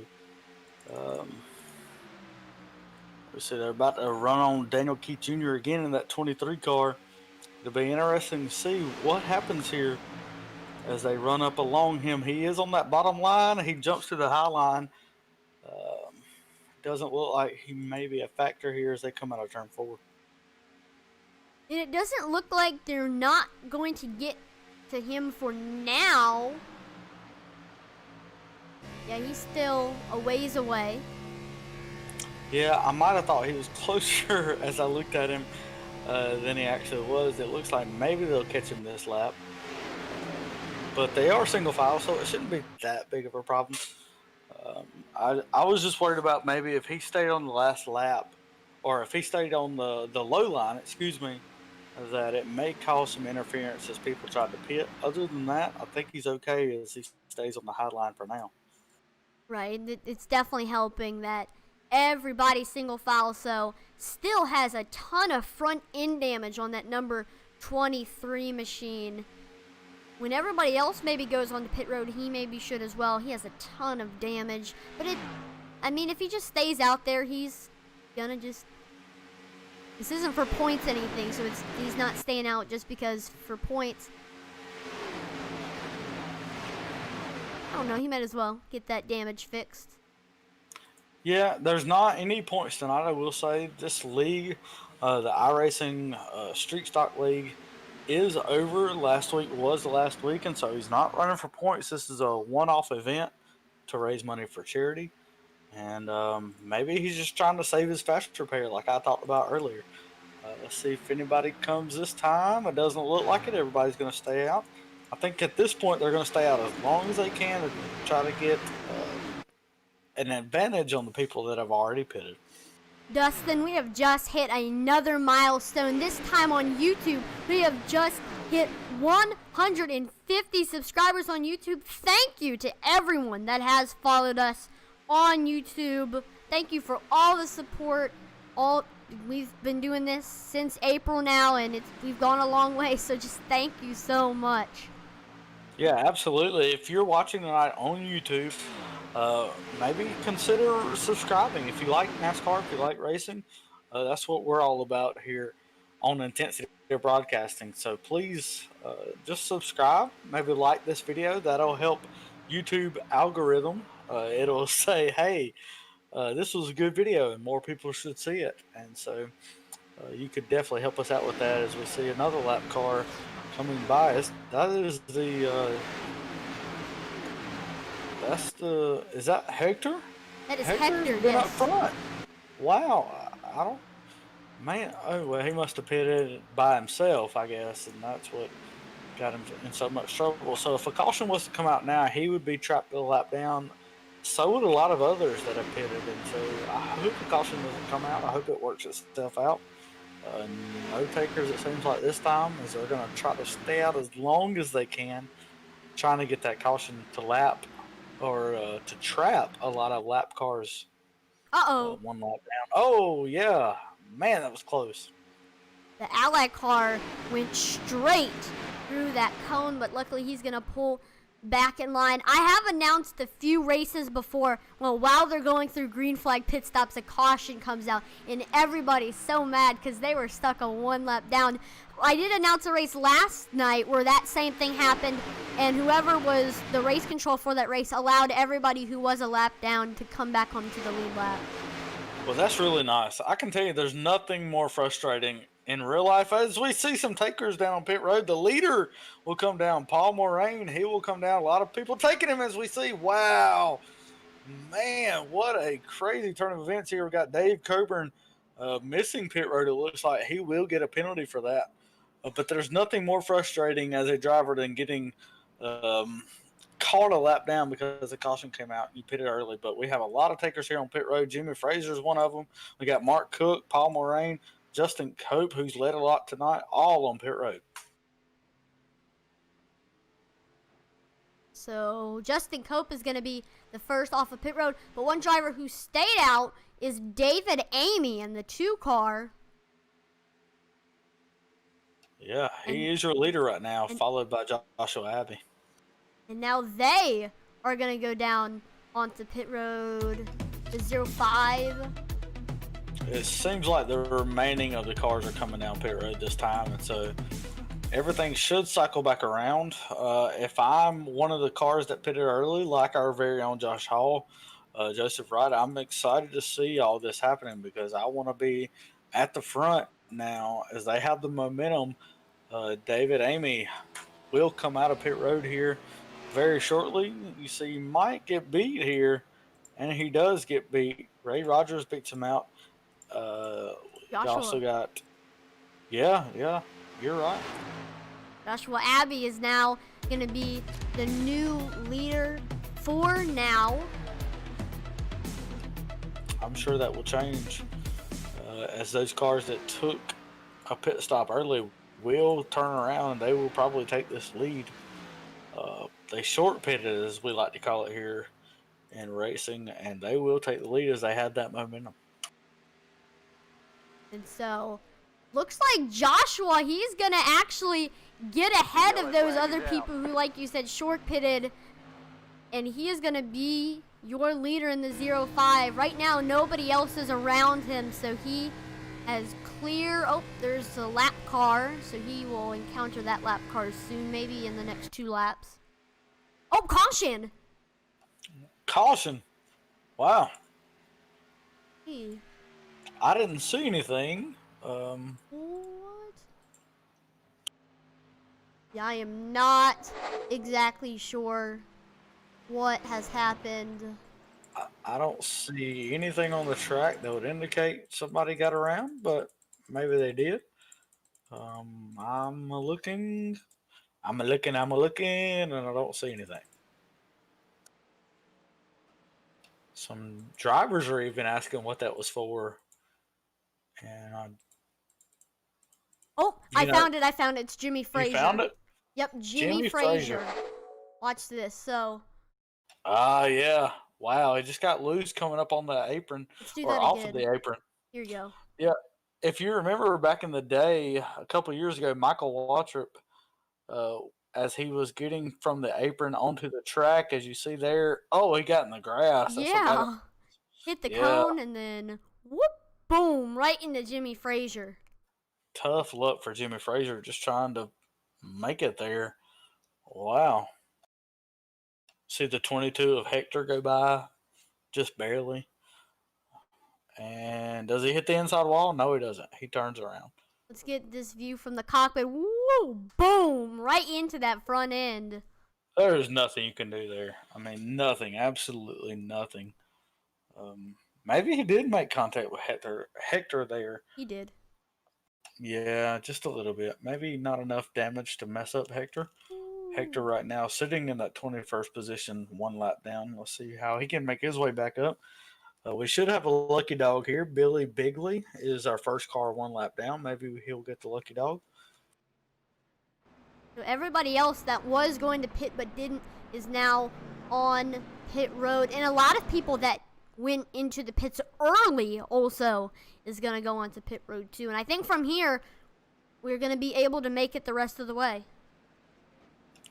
Yeah, let's get our followers back up to speed here. We got Joshua Abbey, like you said, pitted just right at the right time in that 05. He will be your leader as we go back to green. The 13 of Daniel Worthington is in second. David Amy is in third. Ray Rogers in fourth. And Jonathan Thompson, who we haven't talked a whole lot about tonight, he will round out your top 5. And if you are just now joining us, welcome to the Race for Christ 250. This race has been put on by the iRacing Superstock League, and we are currently here in Daytona International Speedway, Daytona Beach, Florida. Have you ever been to Daytona, Atlee? I have. You have? For real? Have you been to Yes. Daytona Speedway? I have. I went in 2014. There wasn't any races going on. We just did like the tour and stuff. There was like a club with cars running at the time, but no big races. I got to go to Victory Lane. I think that was the year that Dale Earnhardt Jr. won the Daytona 500. Yeah, I remember that was the first race of the playoffs, and nobody knew. You know, Dale Jr. won, but nobody knew if he was actually in the playoffs or not. And he said, I remember in his post-race interview, he said, I think I'm in the playoffs. It should be. You know, nobody really knew what that meant back then because they had just introduced it. But it turns out he was in the playoffs. He did win that Daytona 500. And I'm extremely jealous of you, Atlee. I've never been to Daytona. I've always wanted to go. And I kind of don't like you now because you've been and I haven't. Well, Joking. This ending is shaping up to be exciting. So it's not too late to share our stream. So just like the cars that have been hitting the wall, hit that share the stream button like you're a car going straight into the wall. And it really helps us. That's definitely one way to put it. Yeah, please share, please like, please watch, comment. We are looking at your comments here. As we go back to green, we will have about 22 laps to go as we go green here. Exciting, exciting. Here we go. It's now all on the pace car. When will he pull in? He does it right now. Here we are. Green flag, green flag. We are back green here at Daytona International Speedway. We are side by side for the lead. Joshua Abbey gets a great restart. He's going to pull down as well as the 51 of Ray Rogers. Yeah, that was a really good start for both of them as they pulled down into that front line. You see the top 5 all there single file. Billy Bigley Jr. in that 28 was our lucky dog. He's back on the lead lap. He's in position 17. We have the top 18 right now still on the lead lap. And it looks like they may get single file here, but I can promise you, viewers, it is not for long as we are coming up to 21 laps to go this time by. Ray Rogers content in that second spot. I can guarantee you everybody behind him is not content. That outside line starts to form. And I heard you mention even though you said you were out jealous, but just if you are looking for something to do, go to Google and look up racetracks near me. And a lot of racetracks will pop up here. If you're looking for something to do, go support a local racetrack. It really helps them out. And even if you can't visit a big racetrack, helping out a local short track is a ton. Like, I always love visiting Langley Speedway. Yeah, close to me is we have Greenville Pickens Speedway. We have Anderson Speedway. Both of those are NASCAR local tracks, and they put on some good racing. I've seen Josh Berry, who will be racing in the Xfinity Series. I've seen him win several times at Greenville Pickens.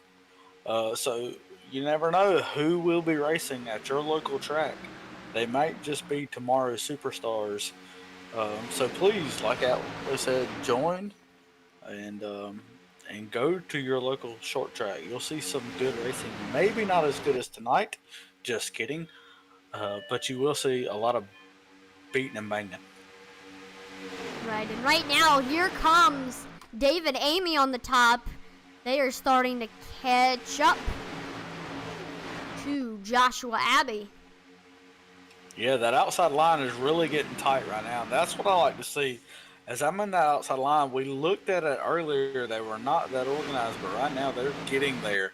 We got a lot of cars on that outside line. I think that outside line is going to prevail here.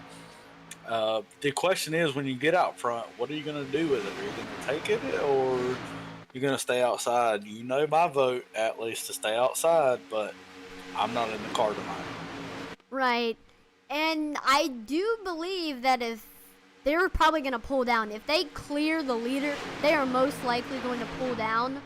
They still haven't gotten to that point yet where they are clear of the leader, but still that top line. This is probably the first time during this race, except for maybe when Paul Mulrain was up there, where the top line is getting a ton of momentum. Yeah, that's exactly right. And remember, earlier we had a car blow its engine because he was pushing too much, and so that is one thing to keep in mind, is that you can push too much. You see Justin Coburn on that outside line, he's pushing David Amy to that lead, but how long can he push? That's really the question tonight. And I don't know, if I'm Justin Cope, I'm hoping he pulls down, right? I'm hoping that David pulls down and takes that lead, but right now he just can't get there. Joshua Abbott continues to lead, and we see some moving and shaking. Looks like they get an even bigger lead. Looks like David is going to now be three wide here. I don't know if that's a good thing or a bad thing. Well, we told you folks that the intensity would start ramping up as we got closer and closer. We're down now to 17 laps to go, and that intensity is picking up. Although we see the inside line. Oh, we do have a caution. Wrecking. Let's get our wreckage replay to see exactly what in the world just happened. Paul Moraine involved in that accident. Joshua Hall is involved. We saw some more. Scott Kerberg is involved in the 14 cars. That wreckage replay is pulling up right now. So, looks like... Two different wrecks all at once there is what it looks like. I need to get another replay of that just to see. So, watch the 35 and the 78. They both do different things. It's almost like they're synchronized. So the 35 Yeah, goes it's up, crazy. and then the 78 goes up into the 29 and 81. Looks like Daniel Keith Jr. gets contact. Coburn had nowhere to go. Two completely separate incidents right at the same time. That is insane, is Ooh. what that is. Wow. And so hopefully most of these drivers still had a faster pair. If they don't, then they're probably not looking good for the rest of the race. That is for sure. You see, we're on board with the 23 of Keith, and you'll see what he has to take on as he endures this wreck. Great. So he's going to have a great view of what happens here. And then Wow. he gets some contact. Does he save it? Does he save it? He's probably going to have to go through the grass. Yeah, I think he's going to be able to save it. I think he's okay, though. I think he's okay. Maybe a little bit of contact on that right front. But he will come down pit road, get that looked at. But he should be okay. Right, we're probably going to have a few takers on to pit road just because of that wreck. As we're nearing 10 to go.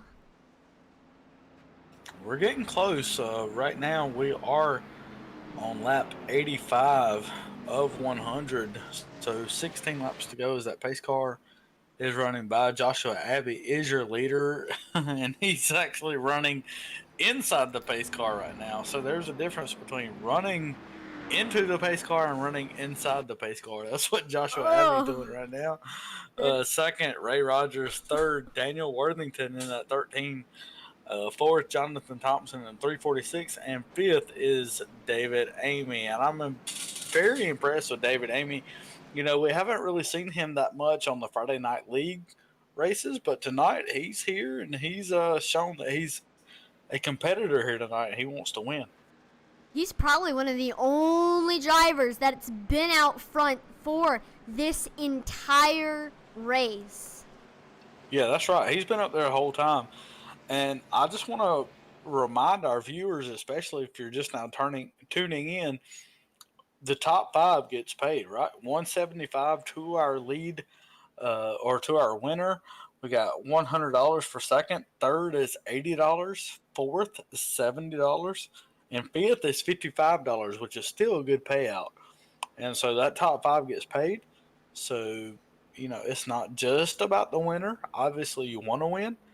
But if I'm top five, I'm happy here. I do want to point out that Dalton Martin, I don't know if you recall, he started in the back. He is up to that sixth position. And so patience provided him some comfort tonight as he's made his way up to sixth position. And if you don't remember, we do have some special awards. So right now, Hector Lorena, he is currently one lap down here. So he would get, I believe, $5. Yep, $5. So everybody gets an award. And also, Wyatt C. Martin is in 10th position.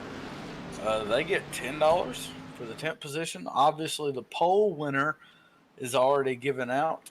Justin Cope in the 59. He was our pole winner. He gets $10 regardless of what happens in the race for sitting on that pole. But Joshua Abbey is our leader. Interesting here. He takes the outside line. I wonder if that 51 of Ray Rogers maybe is working together with him because they really worked together well last run. Yeah, I'm not sure if they're teammates or not. They might be. Yeah, maybe. Maybe the 346 of Jonathan Thompson on that outside line. He looks ready to go. The 113 of Daniel Worthington. That Jack Daniels car, the white car you see on the bottom row, he looks ready to go. As we come out of turn 4, looking like the green flag is going to come out this time. You'll see that pace car duck on off into pit road, and we'll see what happens here. All right, it's all on the pace car. Here we go. Pace car pulls in, and we are getting set for some green flag action. Green flag is back out here at Daytona. The 05 is going to pull down to the bottom and get the lead. 346 is going to stay up top. happens in 1 and 2. Yeah, he gets a good jump off the start. The inside of the line should be the place. Right, the 51 of Ray Rogers is giving him a great push, but same goes to Dalton Martin, who again started in the back and he made his way all the way up to the front. He's giving a good push to the 346 of Jonathan Thompson. Yeah, Dalton Martin is in that 10 car on the outside line, and I think if I'm in this race, the outside line is where I want to be if I have enough help on the outside. Right now they have 4 cars on the outside line versus 5, maybe 6 as some more cars come down. So as you can see, that outside line really not where it needs to be right now. Joshua Abbey continues to lead. Ray Rogers in that 51 right behind him. 113 right behind him. They are doing okay down there on that inside line right now. We are coming to 11 laps to go this time by as they make their way into turn 3 and 4. This is getting exciting. I think this is where the action is going to start ramping up. We've been saying it so much, and we are finally getting close to 10 laps to go after a long race here at Daytona. But the reason why we had to go through all of this is to get to this point right here. Yeah, that's exactly right. You see that? Whoa, they Airplane. made a little bit of contact there. Whoa, that scared me. The outside line got a little loose there. Joshua Abbey really taking advantage of it, getting the push from Ray Rogers down there on the backstretch. And they have got a good lead as they hit in turn 3. 346 right there, really taking it on the outside line, trying to make it work. I don't think it's working right now. Oh, as they come to 10 laps to go this time by, that energy really ramping up, even though there's only about 10 cars there up front. Everybody else is just kind of backed off.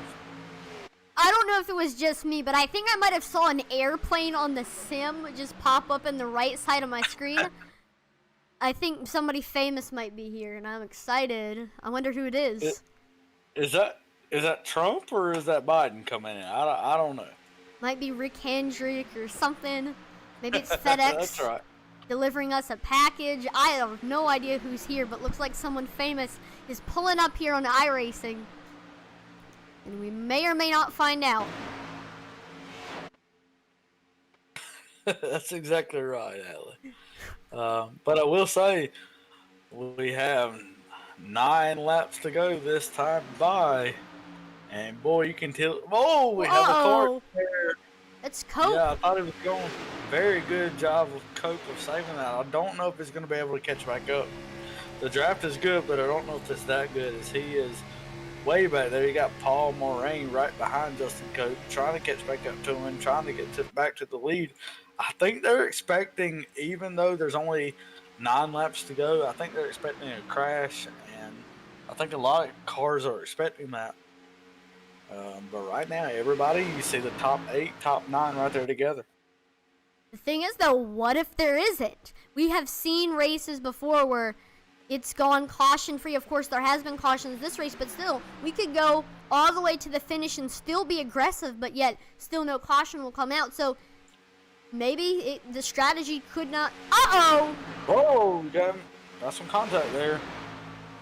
More and more pushing will begin to happen as we run up to 7 laps to go here, and you know, just that kind of stuff in the corner cannot be tolerated. I mean, you see what happened there, and I don't know. I hate to see that such a good car get put in the wall by bump drafting in the corner, but I mean, there's only coming up to 7 laps to go. What else are you gonna do?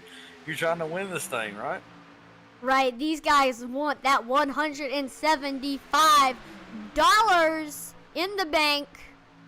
And of course, if you finish second, third, fourth, and fifth. For a Friday night, that's pretty good. Making some money. Yeah, you see right there, you got Joshua Abbey in the 05. Jonathan Thompson on the outside line just peeking ahead as they work neck and neck down the backstretch. I think Joshua Abbey's going to take it in the turn. No. Almost clear. Man, just trying to get it clear. Daniel Worthington there. down the inside. No. Oh, Green no! flag. Half the field is in this one. Wow. That is. Oh, no. You hate to see it. Here's the wreckage Man. replay. Oh, gosh. Yeah, as Atlee gets that ready, Daniel Worthington, will be your leader coming back to the green flag. Here we go. There it is. You see there, just make contact, and it seems like everybody's involved except those bottom two. Like I said, if there's a wreck at Daytona, turn left. Turn left to avoid wrecks. See that one more time. So watch. The 05 just moves up right into the wall, collects the 346. Then Dalton Martins makes contact with the 51. They're doing exactly what she said, Dustin. Turn left, avoid the wrecks, and that's exactly what happened. That's right. You can't stay straight and expect to avoid wrecks. It's not going to happen. But let's see here. We got and just out of nowhere turn sideways, and at that point you're just trying to avoid everything, but it's impossible to do. This is so much faster than you think here at home. Joshua Abbey, there you see turn sideways in front of him, and man, it sounds like from race control that it was netcode that caused this race. Ian Martin, our league owner here, saying that this was nobody's fault but netcode. If you're new to iRacing, netcode is when the internet basically thinks you're going to go somewhere, but you don't exactly go there, and it still makes contact with another car. It's a very, how do I say this? Annoying.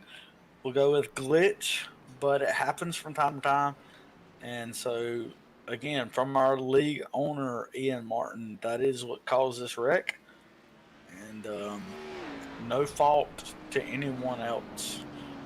But either way, Atlee, we do have the 113 of Daniel Worthington as our leader as we come back. We are going to take it maybe a green-white checkered. It may be 3 laps to go.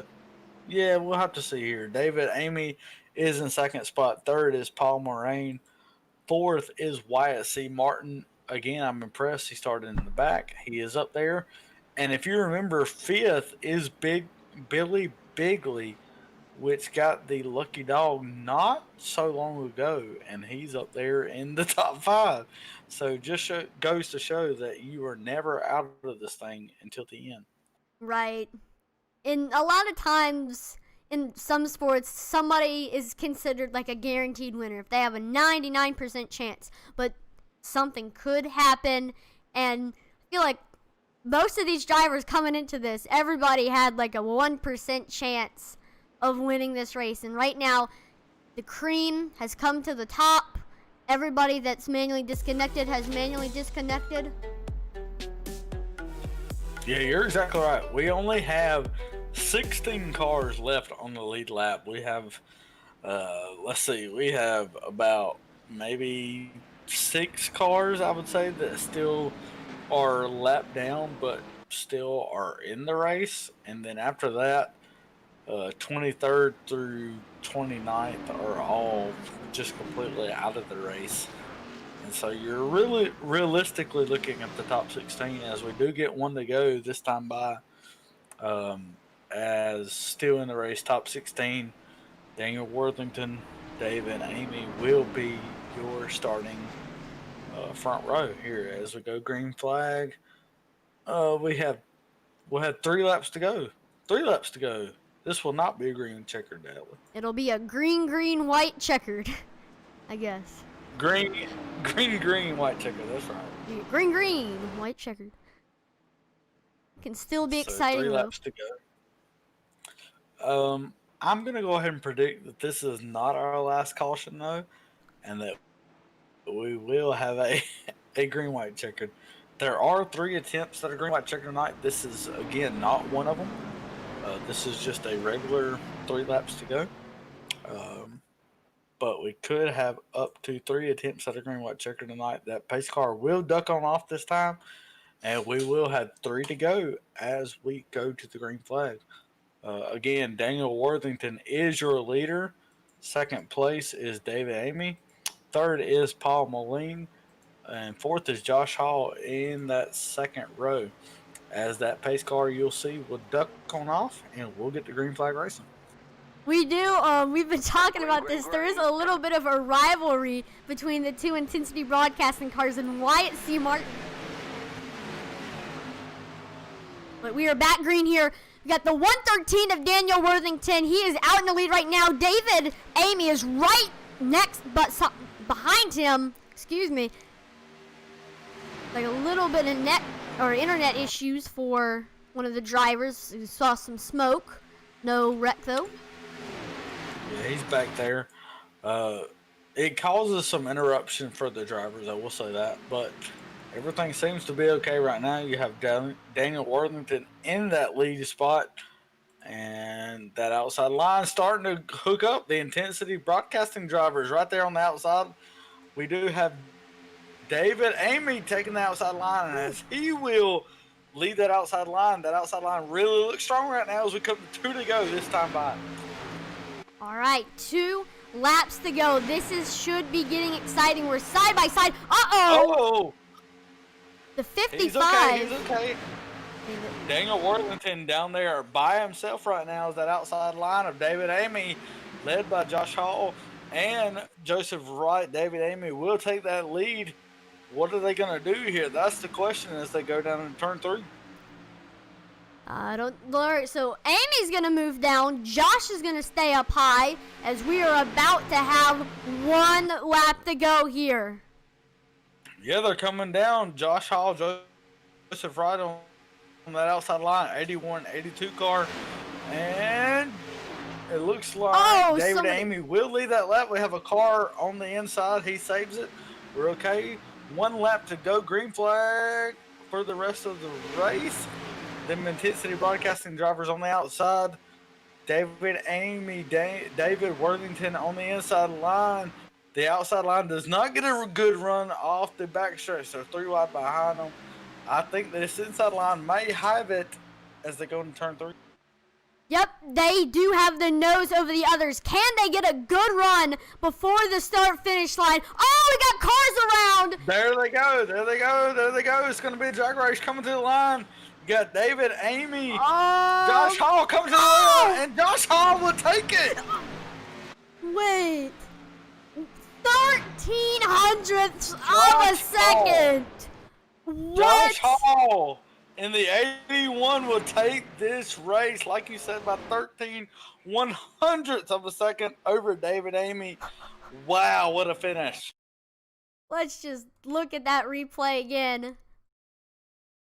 Yeah, we've got to.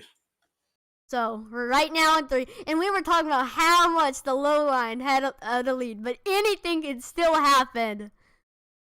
I cannot believe that. Right there you see, I mean, Amy's got it. And there's some contact made. David Worthington gets into it. And, man. Let's look at that again. Watch the 06 of Wyatt C. Martin. I think he might have moved up into Joseph Wright. Let's see what happens. So, yeah. He does. Yeah, you're right. He does. Got contact. The 113 goes down, gets into Wyatt, and then we're side by side. It's just a drag race at that point. And, wow. Josh Hall, he's going to watch this. Boom! And he makes contact there just to seal the deal. But Josh Hall, $175 richer after this race tonight. So let's go ahead and look at our final finishing results here. Look at that burnout by Josh Hall, celebrating that victory, and it is well deserved, that burnout. And then we'll do the results. But $175 is something to celebrate. He's going to drive through the grass onto the track. And now let's go over finishing results. So, finishing first place, representing Club New England. It's the 81 of Josh Hall. Finishing second was, ironically, the number 2 of David Amy. Third was the 59 of Justin Cope, and fourth was the 10 of Dalton J. Martin. I just want to throw out there that I'm very impressed with Dalton. He started in the back. He finished fourth, took home some money. Proud of that that effort. But also starting fifth or finishing fifth, I'm sorry, is Nathan Nixon in that 33. Finishing sixth is Jamie Sierra in the 45. Didn't talk a whole lot about him tonight, but he finished sixth. Congratulations to him. Seventh is the 51 of Ray Rogers, and Joseph Wright, Josh Hall's teammate, will finish in the 8th position tonight in the 82. Then we got our very own sponsor, Ron Morris Jr., who finishes 9th. Billy Bigley Jr. finishes 10th. Have 11th is the 14 of Scott Kerberg. 12th is the 55 of Paul Mulrain. Yeah, Daniel Worthington right there. We talked about him a lot in that 113. He will finish actually 13th position. A tough break for him tonight. And Wyatt C. Martin will finish 14th in the 06 car. In the 23 car is Daniel Keith Jr. We talked about him a lot tonight. He will finish 15th. In the 16th position is James Catron in the 38 car. Then 17th, we have the 20 of Charles Cadena. 18th was the 346 of Jonathan Thompson. He was 5 laps down. Also 5 laps down was Joshua Abbey and Hector Lorena, 19th and 20th. And then I'll do the rest of these, just spit them off. We got 78 of David Coburn, 21st. Kevin Dampier, 22nd. John Ernst, 23rd. Jimmy Frazier, 24th. Mark Cook, 25th. Jeffrey Wallace, 26th. Jason Hand, 27th. Kenneth Farmer, 28th. And Cody Bullock, 29th. Now, we have all 3 of the top 3 into the booth, and I'm excited to hear their take on what happened. Oh, looks like we have 3rd place, Justin Cope, in the booth right now. Hey, Justin, you got a copy? Yeah, how's it going? That was an exciting finish. Of course, it was a drag race in front of you, but you had a great view of the drag race to the finish. But still, great job on the 3rd place finish there. What was your take on this race at Daytona?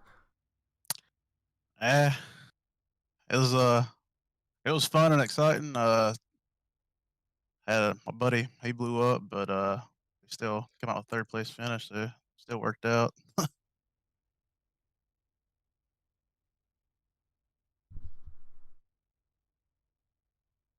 Yeah, I mean, you had a lot of drivers. You seemed to be up front for a while there. Of course, you won the poll, so you already have $10. How do you feel about that?